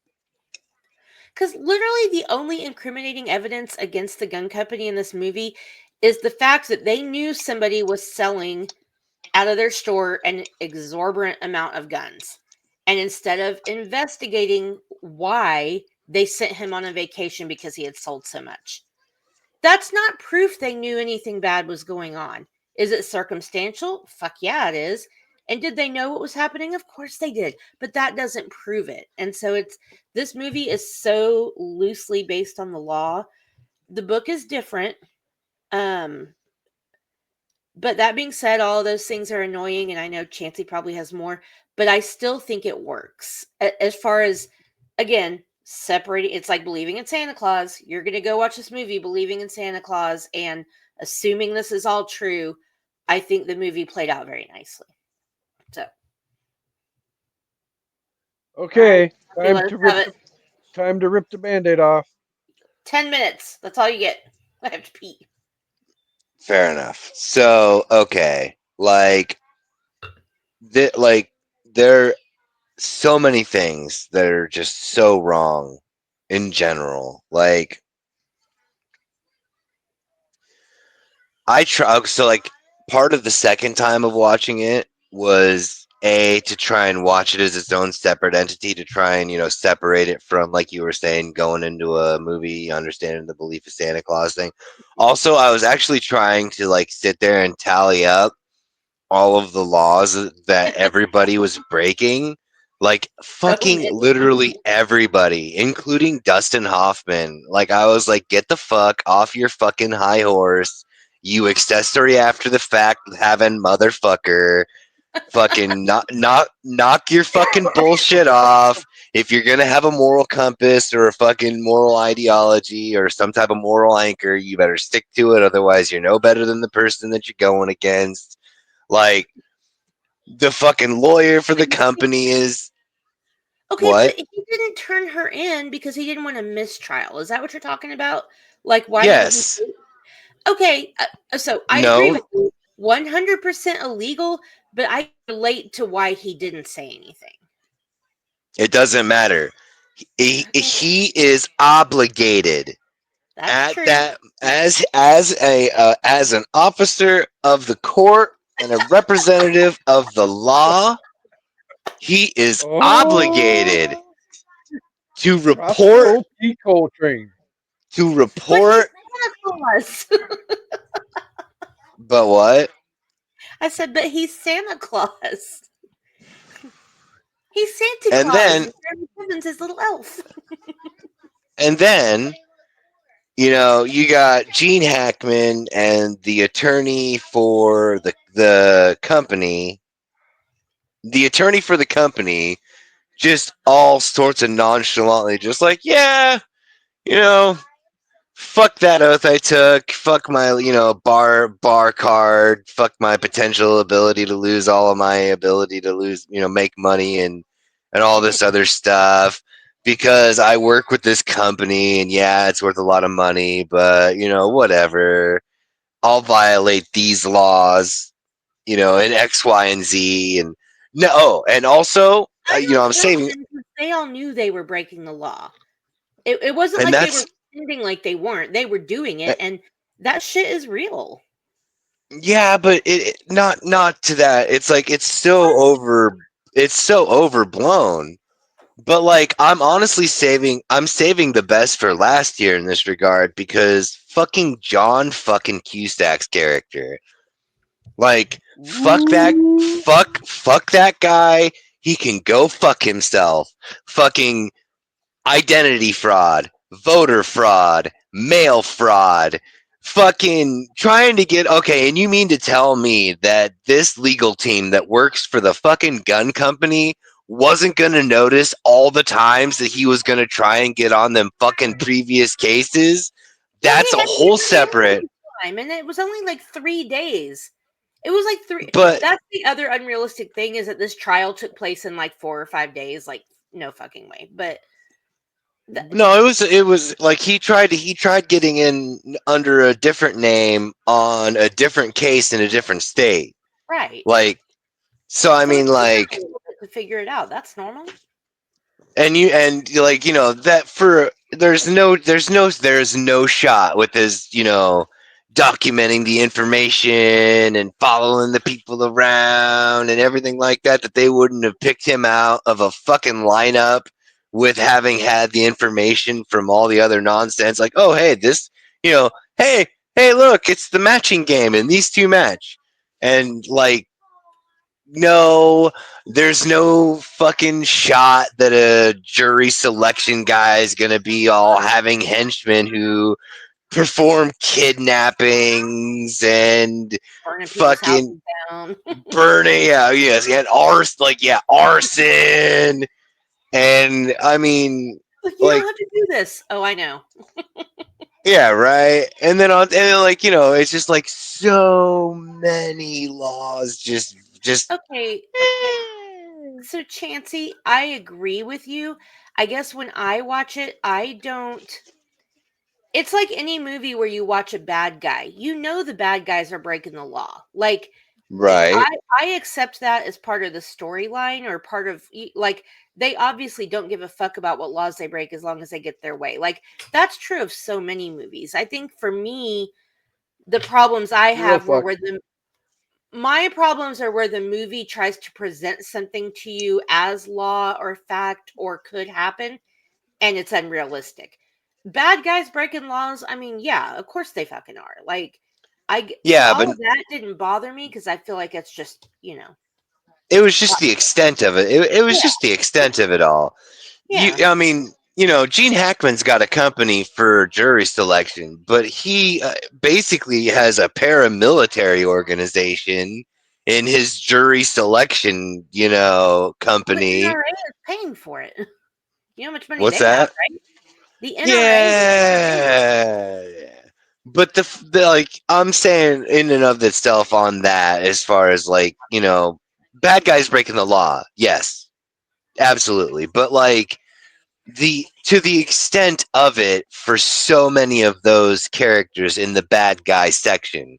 But then you Yeah, have, like I said, then you got all the stuff like wire fraud, like so many things, like all these things that are super illegal on the people who are supposed to have the moral high ground, and like yeah. all I have the high because ground. I not guess that really. I guess that stuff doesn't bother me because again, it's the whole I'm going to keep using this as my example, Santa Claus effect.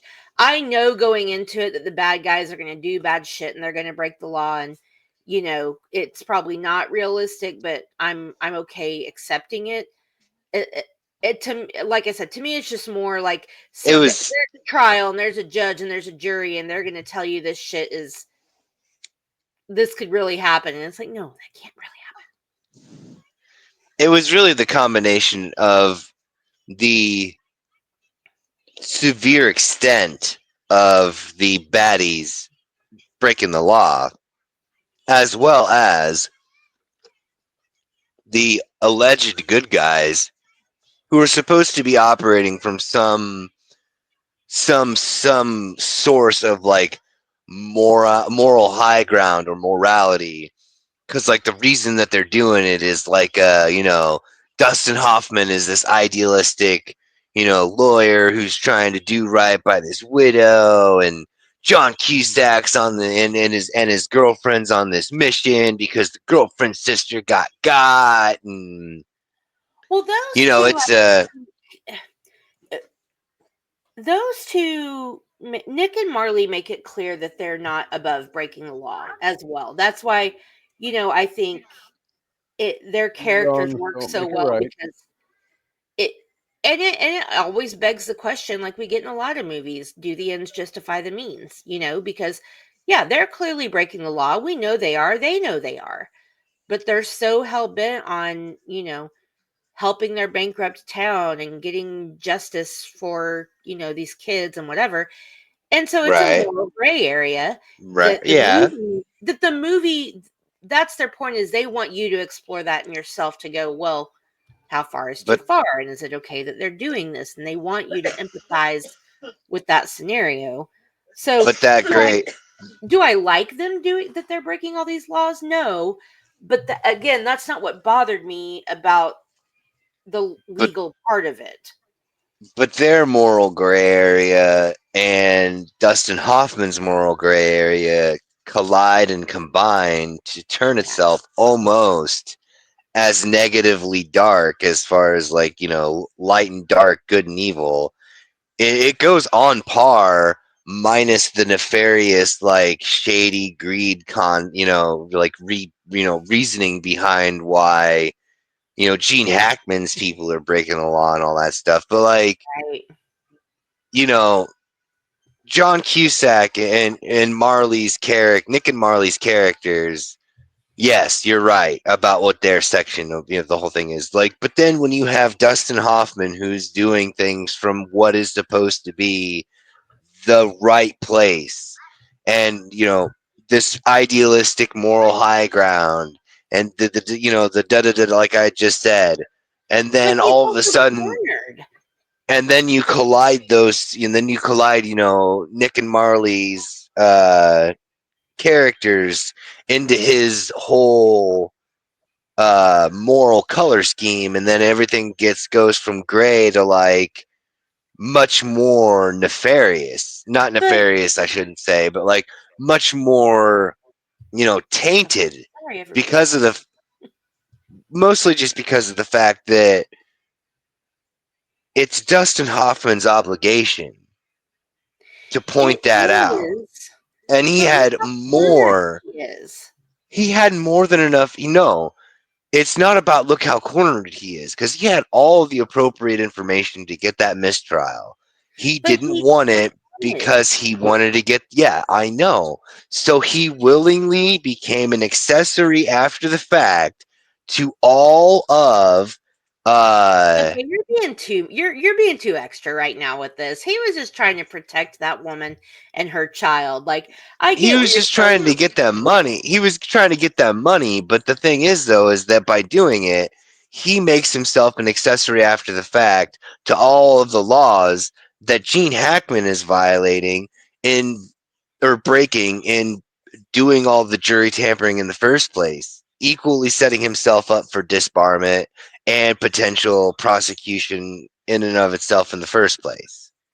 Do you ever Like that. watch any movie with any sort of gray area knowing that you're gonna have this shit and you have to like I on the surface Only level only and when it's literally I only understand when what you're saying, but like only when it's not operating in a realm that is resemblant to reality. Like obviously if we're space movies, okay, it's going to be a thing.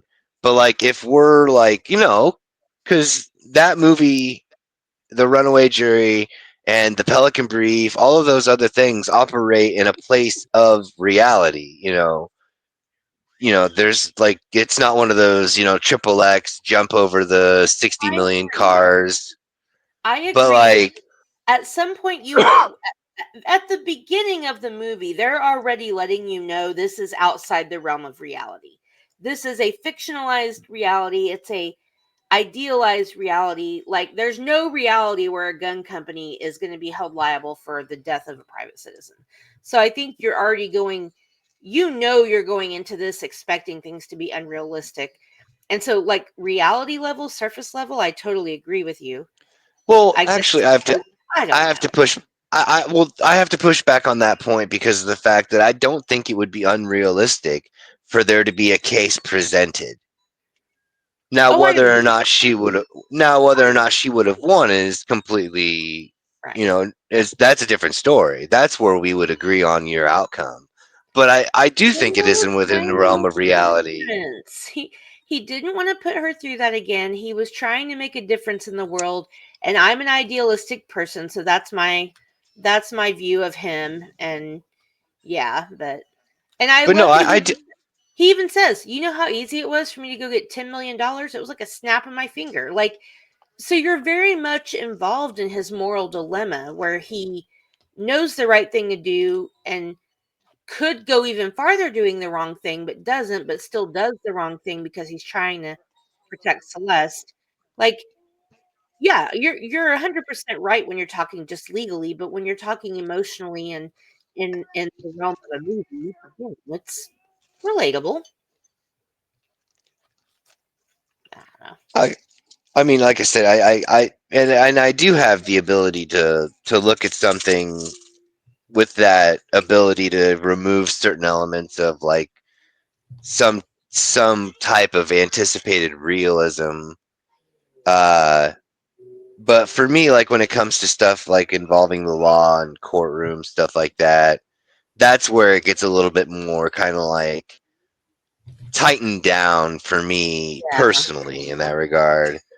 because it's just that because it's absolutely. I think it would be absolutely in the realm of possibility that a case could be presented in a court against a gun manufacturer, in a civil court. Yeah.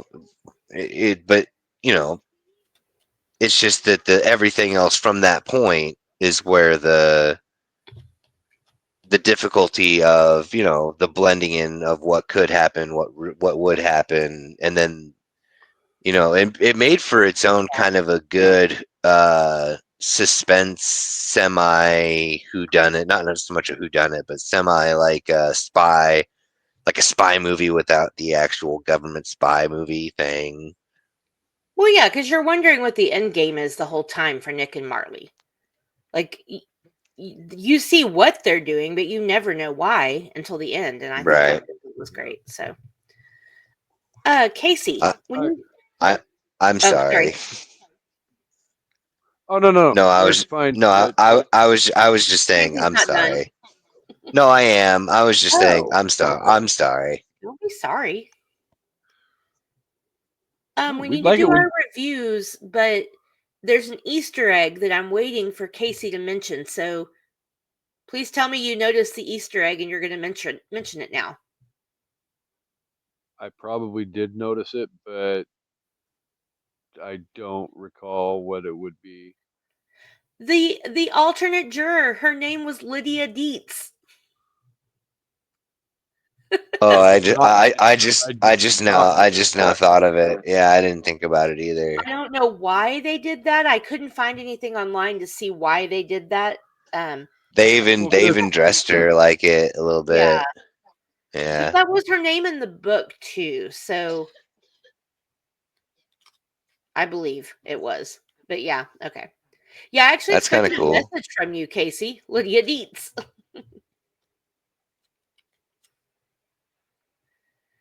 Let it go, let it go. Casey's on mute again. That's I'm going to do it every time now. great.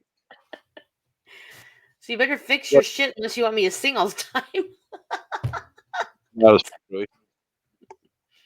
That's No, I hilarious. I don't blame you. actually pisses me off that I didn't notice it. But all right, because we're at that point where I know a couple of us Sorry. probably need to go empty our bladders. Yes, I'm about to Not pass just out. you. And on that note, before we do that, your dad, the You're not, smartass. Mike, you're not allowed to mute me because you helped make me. So you have to listen to every single thing I want to say. Or whatever he says. You will listen to every single word I have to say. You know what I'm talking about. Wedding singer. All right. Go ahead. Uh-huh. I have the microphone, and you will listen to every goddamn Every word word I have I to have to say. say. Love stinks. Yeah, yeah. So, Love stings.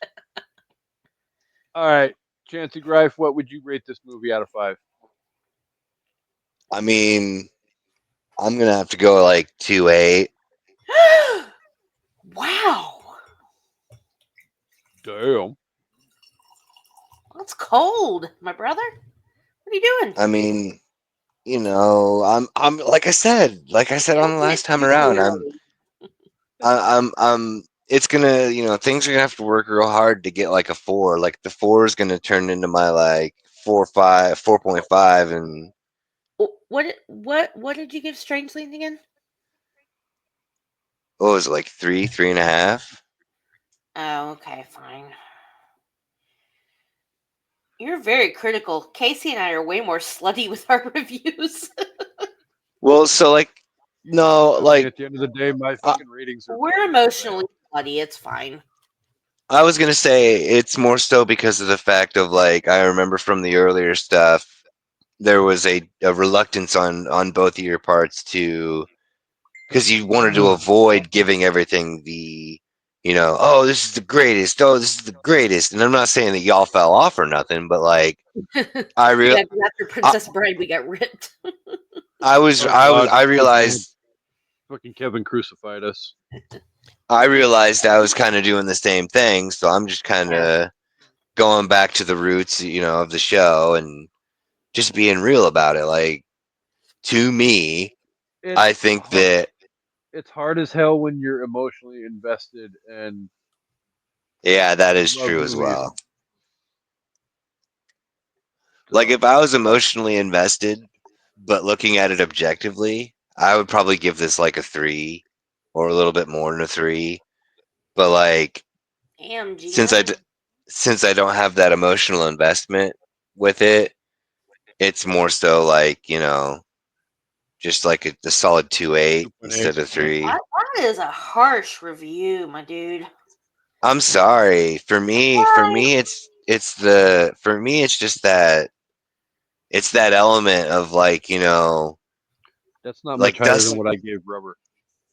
Dustin Yeah. Hoffman was supposed to be, the best of us all in that film, and he chose to, the road to hell is paved with good intentions, but he sold out his moral integrity The to point do is, it. we're all flawed, and situations are complicated, and life is not black and white. Yes, it is when it's your obligation as a representative of the courts, and he seems like a by the book sort of lawyer. In the words of Kaja Gugu, you people spin me round, right round, baby, right round. Like a record, baby, right, round, round, round. You shouldn't have got me started. Okay. I am gonna be way more Emotionally invested. liberal and I can't think of the word I'm trying to think of. Um Generous. Generous, thank you. See, we're usually like this, and today we're like, yeah. Um Real quick, there was just like a couple of quotes I wanted to say that I loved. Gene Hackman had some really good quips in this movie. He had some really like sharp wit, but I love when the guy jumps out of the jury box and he's freaking out. And then Nick's like, "Well, I guess that's lunch." And he's like, "Can someone add class clown to Mr. Easter's ever growing resume?" um, and then, like I said, I liked when he says trials are too important to be left up to juries. And then I love when he's talking to Marley in the train car and he offers her whatever he offers her. And she's like, I wouldn't pick up your dry cleaning for that. Loved her. Um, I liked it. Again, we said pacing is good. I thought it was a really good thriller. Yes, less on the legalese being a major part of it, but I think that works with this movie. I think you get enough legal stuff for it to be semi sort of plausible, but not. But again, to somebody who doesn't know much about the law, you could watch it and follow it, and you could follow it all the way to the end and not be confused. And so for me, it's fun. I like it. I'm gonna give it. I'm gonna give it a solid 4. Damn. I told you That, it's that's better than your 2.8. it's one of my faves. I mean, Oh yeah, out of the you're right. 4 that we've You're done, right. it's my favorite. Um, Yeah, I remember you again, saying that. yeah, acknowledging the shit, but again, I believe in Santa Claus, and I'll go into a movie believing in Santa Claus if you tell me to. So, yeah, there are some blatant things that were just too much, but overall, I can follow the ride, and I'm here for it, and it's enjoyable, and I've watched it a lot. So, and I highly recommend the book. I know chancy fiction not your thing, but for people who are readers and like legal thrillers, this is one of his better books, in my opinion. It's a very fast moving read. It really is. This one and The Client They go move very along at quickly. such a very fast clip that you won't even realize that you're reading it before you know it. Bam, you're done. Pelican Brief So is the most legally bogged down one I've read, and for good reason, but it does read a little slower. yeah, Um, the Firm reads a little slower at parts only because there's so much more backstory into people. But other than that, it reads fast. But Client, Runaway Jury, super fast. So I'm going to second my co-host's opinion. Which co-host? Not the one that gave it a 2.8. Right? Who is that loser? Why did we invite him here? I'm just kidding. I love you, Cam. Love No, you. for me, this movie's. Uh, what did you say? 4. What? Oh, yeah, 4 out of 5. Oh, 4 out of 5.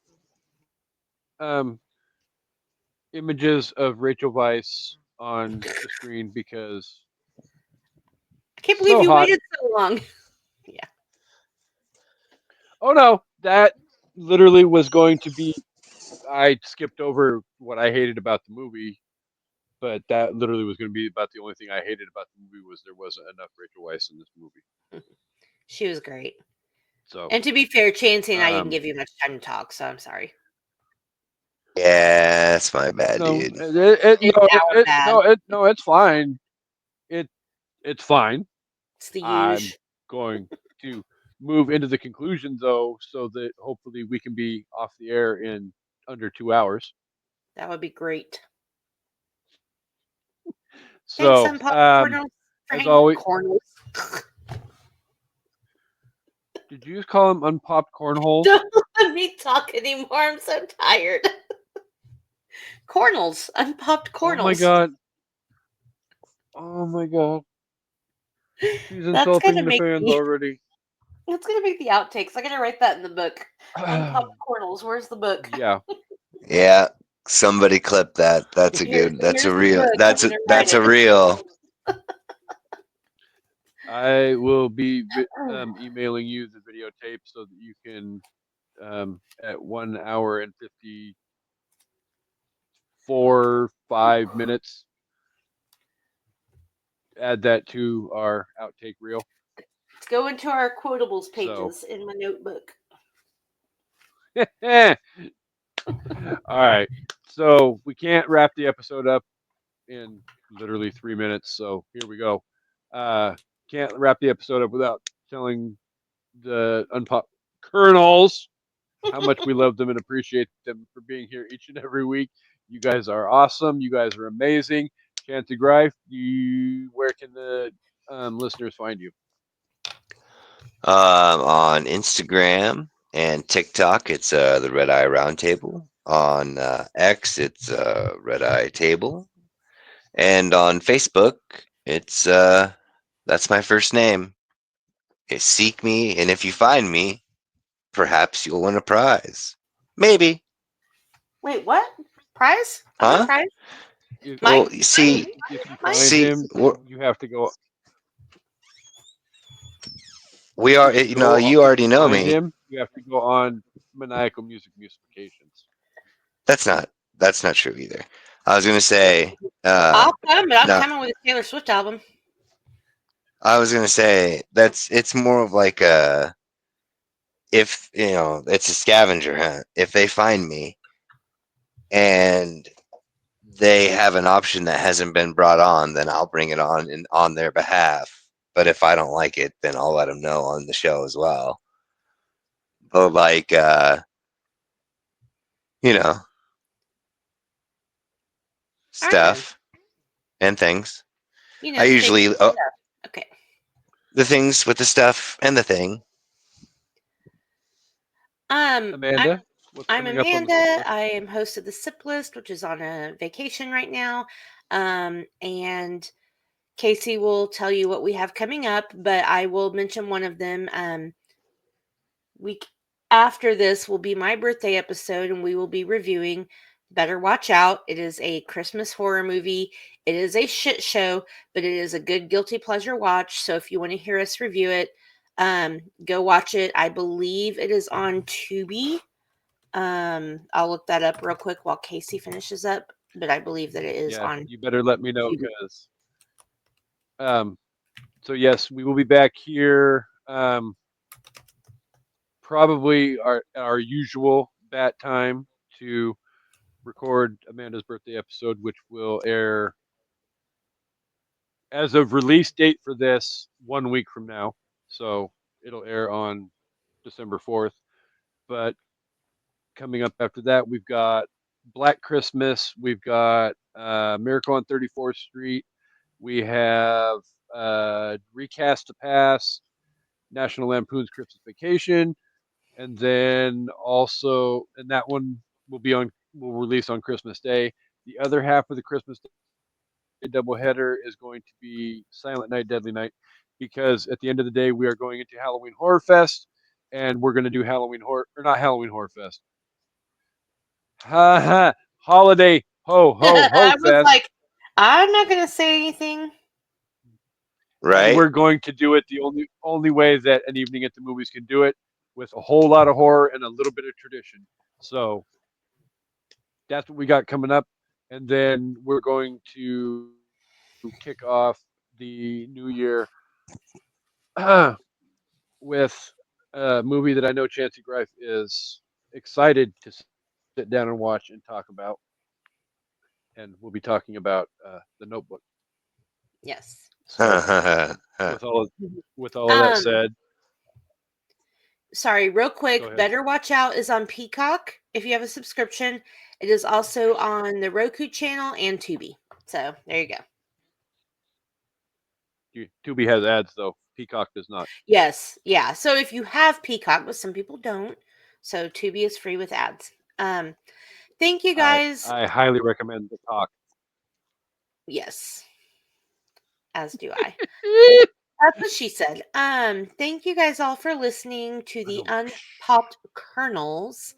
We appreciate you and hope you come back next week and hope you enjoyed. And we hope you all come back for an evening at the movies. Goodbye. Vote for Amanda. Peace and Taylor Swift Reese.